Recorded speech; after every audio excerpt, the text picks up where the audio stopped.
14 minutes before the top of the hour, Monday, February 23rd, it is the Bill Press Show.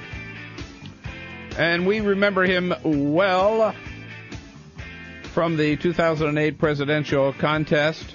Among Republican candidates, he stood out because a true fiscal conservative from Texas, Congressman Ron Paul. Hey, Congressman, how are you?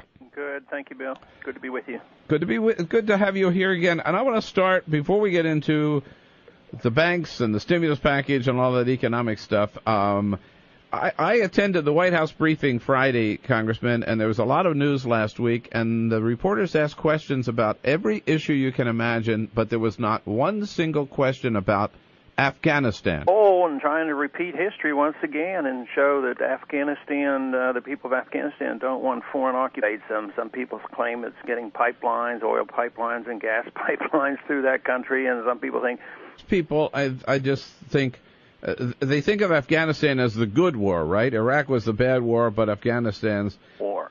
They realize it's not going to be quick, but they're willing to accept this idea that they have to be there. And it's interesting that the NATO was willing to send in troops over there where they weren't willing to go into Iraq. And I've never gotten an adequate answer for that, but the best one I heard was, well, it was like NATO was...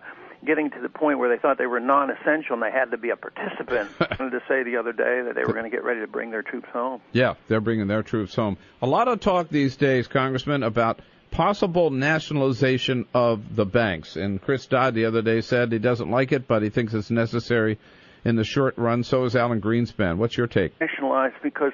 You know, the banks are sort of partners with government. They exist because of licensing, and they get guarantees of all their insurance, and they get to create the credit. You know, fractional reserve banking is a method where the banks get the pyramid debt and create money. The Fed starts it off with the high-powered stuff, but then the banks pyramid new money. So they've been very much involved, but they've been allowed to keep their profits. This is a little bit of that. They're being nationalizing the losses is what they're getting ready to do. They're trying to find more victims, and therefore they're using that term nationalization. But you can have socialism and nationalism without total ownership, and that lends itself toward more like a fascist state where, you know, even their early history under Hitler, the corporations were willing to become partners with government.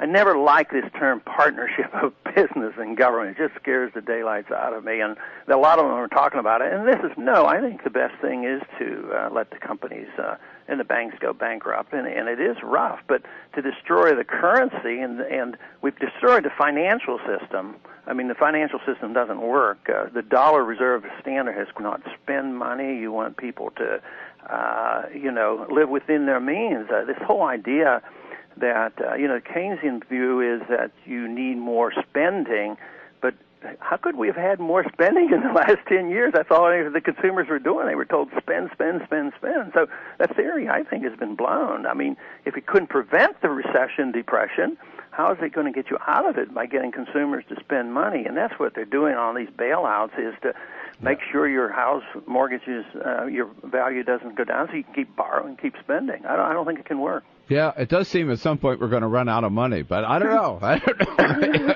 Well, we're not going to run out of money. What we're going to run out is value. Social Security recipients are always going to get their checks. But the big question is, will the money be able to keep their standard of living going? Is it worth anything?